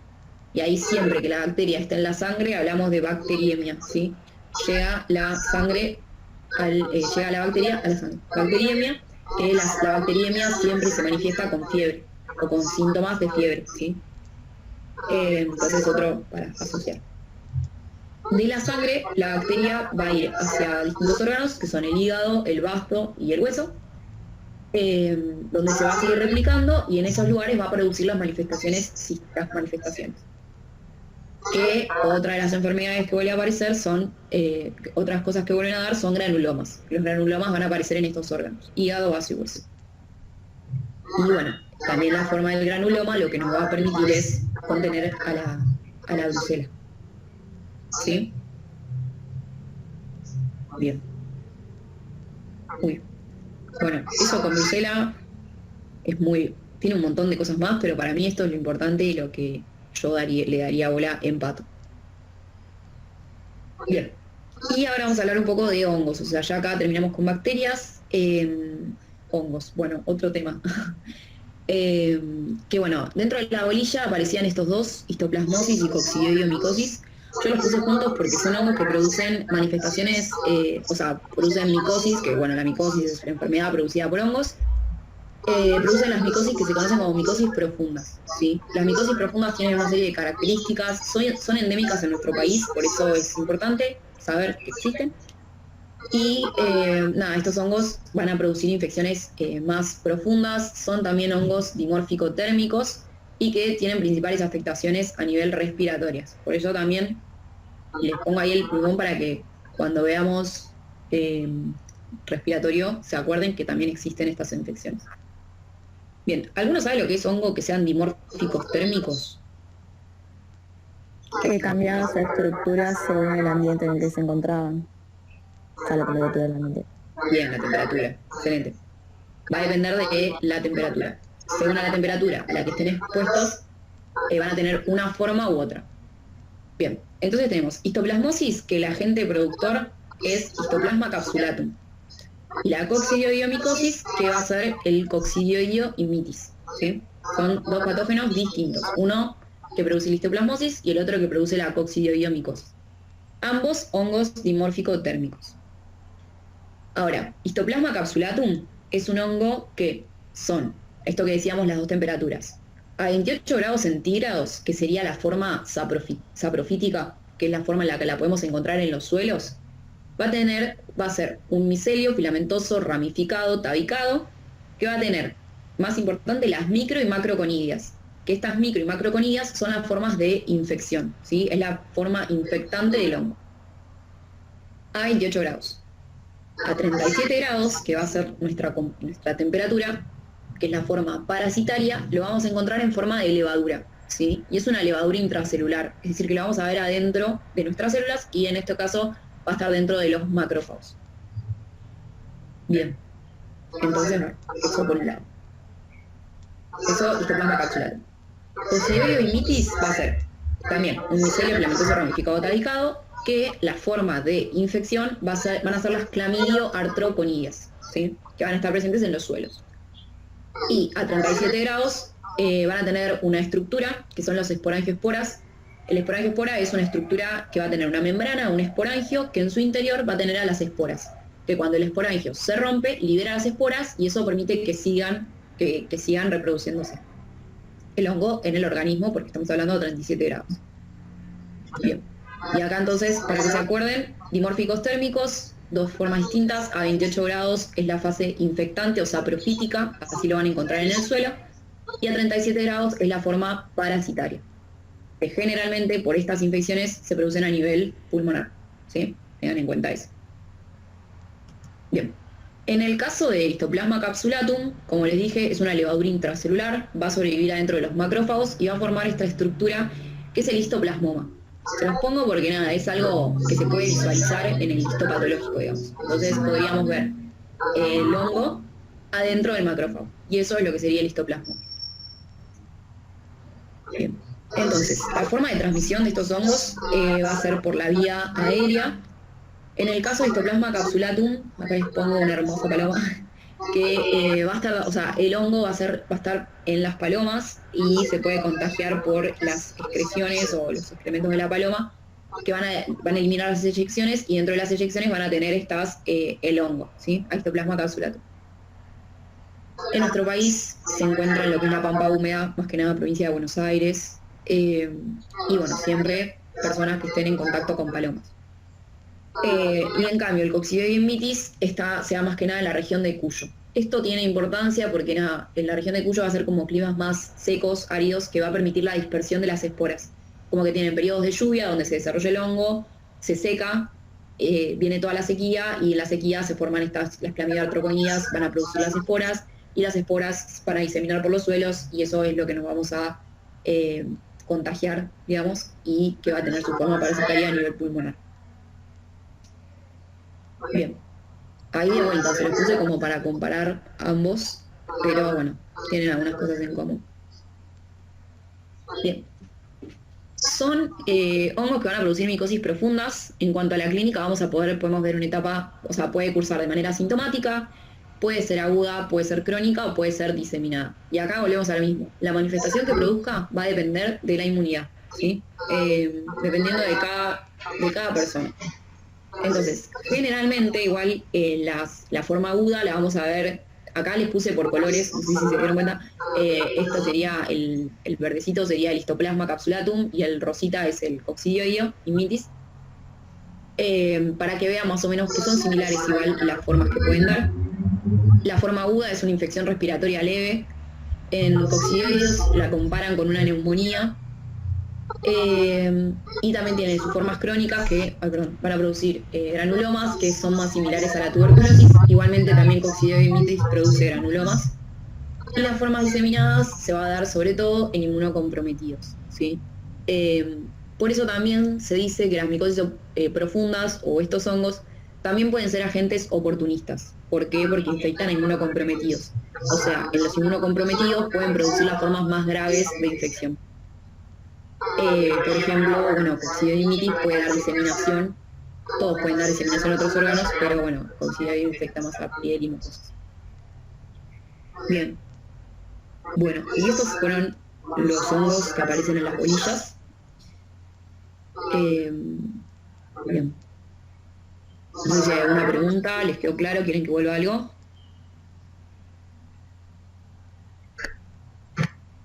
Una pregunta de Coccidioides. Tipo, el histoplasma está de la paloma. ¿El Coccidioides era el del murciélago? ¿O de dónde era ese? Puede que vos estés hablando de Cryptococcus. Ah, capaz, porque estaban No, perdón. Creo que también era histoplasma, era en murciélagos. Yo me acuerdo que había hecho como un dibujito y cada una tenía como de dónde venía. Sí, a ver, ya te digo, porque... O sea, te dice como de aves, en realidad, el murciélago es un ave también. O sea, pero sí. Sí, está bien. ¿Qué preguntaron? No, me estaba diciendo que es verdad, que yo me había olvidado que Histoplasma capsulatum es reservorio en palomas, pero también en murciélagos. Sí. Sí. Lo que pasa es que no es tan frecuente la exposición a mucha caca de murciélago. Claro. Gracias de paloma. Ay. Sí, porque también me acordé de Cryptococcus, que también tiene más o menos lo mismo. Pero sí, sería como por aves. Perfecto. Muy bien. Excremento, o sea, sí, también cubano de... ¿Cómo se llama? De... esto, de murciélagos. Bien. Perfecto. Bien. Bueno, seguimos entonces. Perdón, me salió el Sabu Mafu del alma. Creo que son muy chiquitos para conocer Sabu Mafu. Pero el murciélago no es un ave, es un mamífero con alas. Bueno, no sé. Por eso es de aves y murciélagos. Claro, perfecto. Bueno, después le agregamos un murciélago acá. Claro, sí, que consta que lo tuve que buscar. ¿Los murciélagos son aves o mamíferos? Son mamíferos. Bueno, igual bárbaro, me viene bárbaro a mí también. Yo de paso aprovecho. No sabe cuándo puede sacar esta información, puede ser útil en algún momento. Sí, a ver si en micro la digo mal. No. Bien. Muy bien. Perfecto. Bien, seguimos. Bien. Y ahora, bueno, otra enfermedad que aparece en la bolilla, aclaraciones nada más, la actinomicosis.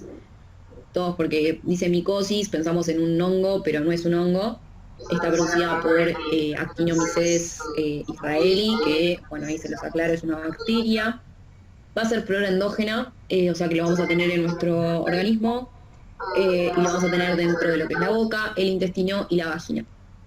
Por eso es que son enfermedades que, bueno, para que se produzca la enfermedad tiene que haber un traumatismo o una lesión que haga que la flora endógena se reactive. Es una bacteria que tiene ácido murámico en la pared y no tiene membrana basal, o sea, membrana nuclear. Y se dice que es un hongo por la forma en la que tiene, que es esta forma que les puse acá en la imagen, como de corona radiante o estallido. ¿No? Y bueno, como es flora endógena en la boca, en intestino y vagina, puede dar algunas manifestaciones, como es la lesión en la boca, que es la más frecuente, que es la cervicofacial, que se da en el borde inferior del maxilar inferior. También es una enfermedad granulomatosa, o sea, se producen granulomas que a su vez también pueden producir abscesos y que pueden fistulizar hacia afuera y eliminar, fistulizar la piel y eliminar granos de azufre. También puede tener una afectación torácica por aspiración, o sea, que lleguen hacia los pulmones y produzcan granulomas, o una infección abdominal que fistulice hacia la piel. Acá les pongo una imagen para que se acuerden de la lesión en boca cervicofacial. No sé de qué tan importante será, pero capaz se los pueden preguntar para ver si les dicen que es un hongo y nada, es una bacteria. Bien, ya esta creo que es la última. Así que bueno, la última, yo esta la puse, en realidad dice, en la orilla dice agentes oportunistas. Agentes oportunistas sepan que son cualquier microorganismo que va a atacar a una persona que tenga una deficiencia de inmunidad. Dentro de las oportunistas hay varios agentes que pueden producirla. Yo acá puse cándida porque me parece que es importante. Las otras las pueden leer y creo que no tienen mucha dificultad. También piensen en histoplasmosis, en coccidioidomicosis, pueden ser otras formas. Importante criptococosis, que también no está en las bolillas, pero creo que estaba en el libro. Pero bueno, sepan que es eso, cualquier agente oportunista va a ser el que va a infectar a un inmunodeprimido y va a producir formas graves, que capaz en este caso no importa tanto la virulencia del agente, sino que lo que va a importar es la defensa inmunitaria del huésped, que en este caso va a estar dañada. O sea, en una persona que tiene muy bien la inmunidad no va a pasar nada. Bien, entonces bueno, la candidiasis es una infección producida por cándida, que también cándida produce una micosis superficial y también oportunista.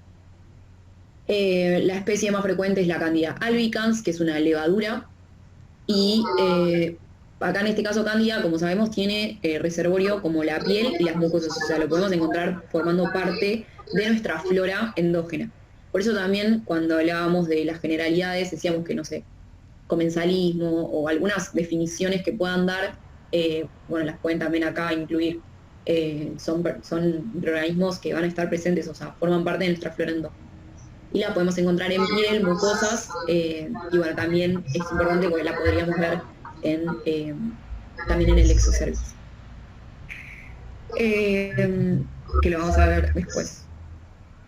Y bueno, en piel y mucosas pueden dar distintas manifestaciones clínicas, dependiendo sobre todo en inmunocomprometidos, o los más afectados son los niños, o sea, también puede aparecer todo lo que es la infección en el recién nacido, que puede aparecer como mube oral, o también puede dar la dermatitis del pañal, también puede afectar a embarazadas, personas que tengan algún compromiso. Y va a aparecer todas estas lesiones que son placas blancas, que se desprenden con facilidad y que en el fondo de esa placa blanca vamos a encontrar una mucosa eritematosa. También la podemos encontrar en la vagina, que puede dar este flujo cremoso blanco en forma de yogurt, que dicen algunos, y prurito intenso. O sea, esas como las manifestaciones que puede dar cándida. También, bueno, es flora endógena del exocervix, va a estar, o sea, sobrevive gracias al glucógeno que está presente, que va a ser regulado por los estrógenos. Es el sustrato para las lactobacillus, o sea, el glucógeno es el sustrato para lactobacillus, que son los bacilos que están en el exocervix, que lo que van a hacer es producir ácido láctico. Y es a partir del glucógeno, o sea, la glucosa genera el ácido láctico que va a producir una disminución del pH. Y eso va a mantener a cándida en una población adecuada para sobrevivir. El tema es que cuando se ve afectada alguna de estas formas, puede haber un aumento de la población de cándida, y ahí es cuando cándida va a infectar. O sea, esta sería otra forma de patogénesis que tiene cándida, cuando hay alguna alteración en lo que sería la función normal. Bien. Bueno, y eso es todo. ¿Quieren volver a alguna cosa o cómo están? Yo tengo una María. pregunta. Dos igual. La de la anterior, la de la actinomicosis, ¿qué era lo que liberaba que generaba fístula? O sea, va a eliminar esos granos. La fístula es la comunicación que va a producirse, o sea, como que vos tenés lo primero lo tenés como contenido y que después cuando comunica con el exterior ahí se forma la fístula. Y en esa fístula lo que vos podrías ver es la eliminación que va a estar dentro del contenido, que bueno, en este caso son estos granos de azúcar. Joya, gracias, no voy a anotar.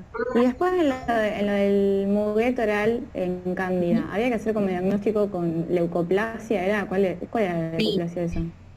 Las leucoplasias las podíamos ver en vagina, ¿decís? Bueno, igual, no, en realidad también las podíamos ver o sea, la leucoplasia es la placa blanca, o sea, es la manifestación clínica de esa placa blanca. Que sí, la diferencia... ¿Cómo? Perdón. Que no se desprende esa. Claro, esa sería la diferencia. Muy bien.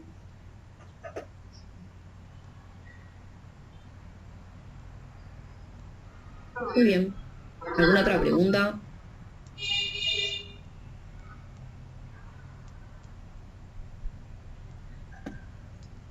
Creo que estamos ahí. ¿Algo para agregar? Nada. No, porque si yo empiezo a hablar no me callo, así que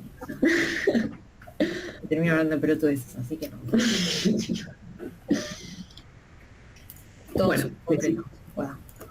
Perfecto. Lo importante es eso, que no falte ningún tema, cualquier cosa nos preguntan. Lo bueno es que con las chicas estamos estudiando micro, así que nos preguntan y vemos si les podemos ayudar. Dale, gracias. Perdón, aprovecho para preguntar lo mismo de siempre. No sé si hay no solo una duda del día de hoy, sino de cualquier otro tema. No hay ningún problema. Ay, yo quería preguntar algo, pero no es de un tema en particular. Si pedimos que nos vuelvan a inscribir al entorno, ¿nos dejan? Porque hoy Francisca comentó que había un PDF y yo no lo tengo porque ya me desmatricularon. No sé qué decirte. Mandá un mail a Secretaría Pato B y fíjate qué te dicen. Si no, seguramente en algún grupo de Preparemos Patología o algo así esté. Pero por las dudas mandó un mail y pregunta, no creo que tengan problema. Dale. ¿Cuál decís? Yo tengo el entorno de una compañera que está en tercero. Si querés me fijo y lo mando al grupo nuestro. Ay, dale, por favor. No sé, hoy lo comentó Francisco. Supongo que es de relación huésped-parásito. Relación huésped-parásito. Sí, hay dos Word como explicando generalidades. Están buenos. Yo los tengo también, ahora si querés te los mando. Dale, joya. Dale. Si no habían armado un drive o algo así, tipo, súbanlo ahí. Si no. Porque pasaron el link de un drive. No, el drive ese es de un ayudante de su material. No, entonces no lo suban ahí. Sí, también en el entorno creo que había como unos, no sé si seguirá estando, pero como unos cuadros, mapas conceptuales. Lo que no sé es que no están los videos. O sea, este año no dieron. Hay